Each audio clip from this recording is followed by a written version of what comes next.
Roofing ചെയ്യുമ്പോൾ നമുക്ക് എല്ലാവർക്കും അറിയാവുന്നത് പോലെ നമ്മുടെ ഡിസൈനിന് ഏറ്റവും മാച്ചിങ് ആയിട്ടുള്ള മെറ്റീരിയൽ സെലക്ഷനാണ് ആദ്യം ചെയ്യേണ്ടത്.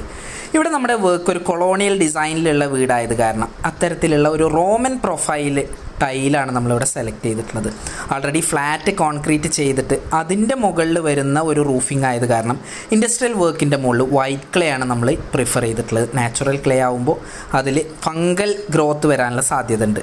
അതുപോലെ തന്നെ ഈ സ്റ്റേജിൽ ഇമ്മീഡിയറ്റ് ആയിട്ട് കൺസിഡർ ചെയ്യേണ്ടതാണ് നമ്മുടെ സോളാർ പാനൽ. നമ്മുടെ വീടിൻ്റെ ഓറിയൻറ്റേഷൻ അനുസരിച്ചിട്ട് ഏത് സൈഡിലേക്കാണ് നമ്മുടെ പാനൽ വരുന്നത്, അതിൻ്റെ പ്രോപ്പറായിട്ടുള്ള അതിൻ്റെ ലൈറ്റിംഗ് കിട്ടുന്ന രീതിയിലുള്ള അതിൻ്റെ പൊസിഷനിങ്, അതുപോലെ തന്നെ നമ്മുടെ റിക്വയർഡ് കപ്പാസിറ്റിക്ക് അനുസരിച്ച് എത്ര പാനൽ വേണം, അതിനുള്ള ഇൻഡസ്ട്രിയൽ വർക്ക് കൂടെ ഈ സ്റ്റേജിൽ ചെയ്തിടുന്നത് നല്ലതാണ്. മലപ്പുറം ജില്ലയിലെ വെട്ടത്തൂർ പ്രോഗ്രസിംഗ് ആയിട്ടുള്ള ഒരു വർക്കിൻ്റെ വിഷ്വൽസാണ് നിങ്ങൾ കണ്ടുകൊണ്ടിരിക്കുന്നത്. നിർമ്മാണ സംബന്ധമായ എല്ലാവിധ എഞ്ചിനീയറിംഗ് സേവനങ്ങൾക്കും ഞങ്ങളെ ബന്ധപ്പെടാവുന്നതാണ്.